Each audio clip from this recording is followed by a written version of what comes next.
কেমন আছো? খুব ভালো আছি, তোমরা ভালো আছো তো? হ্যাঁ দাদা ভালো আছে। বলে এখন কি কি পাওয়া যাচ্ছে? এখন পাওয়া যাচ্ছে এই কেবল আসলো বিরিয়ানি আসলো, আর ফ্রাইড রাইস আছে, ফ্রাইড রাইস আর পোলাওটা আজকে হবে না। পোলাও আছে হবে না? না, কারণ আজকে মালের প্রচুর মানে ফ্রাইড রাইস চিলি চিকেন কম্বোটা আছে তো? Fried rice chilli chicken combo আছে 50 টাকা, আর পোলাও বাসন্তী পোলাও হ্যাঁ। 2 পিস চিকেন দিয়ে 70 টাকা। ওইটা আজকে নেই, এই টাকা ও আজকে নেই, এটা আছে। যাই হোক আজকে নেই, আজকে নেই। আজ বিরিয়ানি সব আছে। হ্যাঁ, বিরিয়ানি সব আছে। মটন বিরিয়ানি 80 টাকা, চিকেন বিরিয়ানি 50 টাকা। খালি বিরিয়ানি দেখলে হবে না, বিরিয়ানি কোয়ালিটি দেখতে হবে, আগে কোয়ালিটিতে কথা বলতে হবে। ঠিক আছে দেখো দিদি। কোয়ালিটিতে কথা।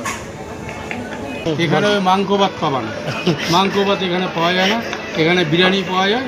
ঠিক আছে, যারা মাংস ভাত খাওয়ার জন্য আসো তারা আমার কাছে আসবে না, কারণ না, না। একটু মানে পরিষ্কার কথা বলতে ভালোবাসি। ওটাই মাংস ভালো। ভাত এখানে পাওয়া যায় না, এখানে বিরিয়ানি। তুমি কি আনলিমিটেড দিচ্ছ?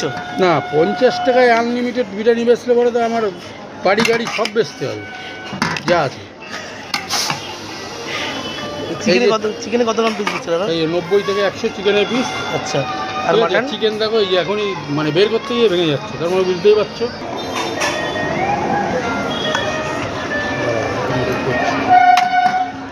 তোমাদের 60-70 গ্রাম বলে তো? 60-70। আচ্ছা, ছাগল ছাগল না, আমাদের অরিজিনাল দিয়ে দিচ্ছি। আমাদের জন্য একটা প্লেট রেডি করো। কি খাবা তোমরা?